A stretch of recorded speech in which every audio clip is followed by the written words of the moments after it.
Sarvari koinot alayhissalom marhamat qildilar. Uylaringizni o'rgimchak isiga makon qilmang. O'rgimchak isini tagidan qaragan odamni aqli orqaga ketadi dedilar. Va Xudoning qudrati bilan o'rgimchak isi bor xonadonda o'rgimchakning niyati buzuq maxluq bo'lar ekan, yomon niyat qilar ekan.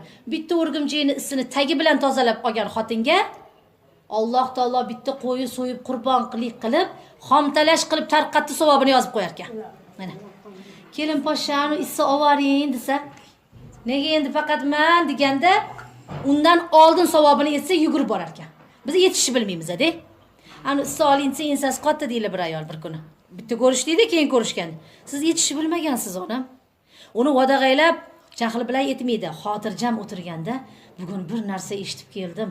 Bitta ayolga barvasta qo'yib, qo'chqorni so'yib, yetimga, yo'qsinga, ochga tarqatib turib, Alloh taolo sadaqa berib ihson qilgan savobini yozar ekan, bolam. Bitta ayolga, qaysi ayolga oyijon desa, bitta o'rgimchakni isi bilan tozalab, xonadonni obod qilgan ayolga deng, keyin safar o'zi qidirib yursin siz.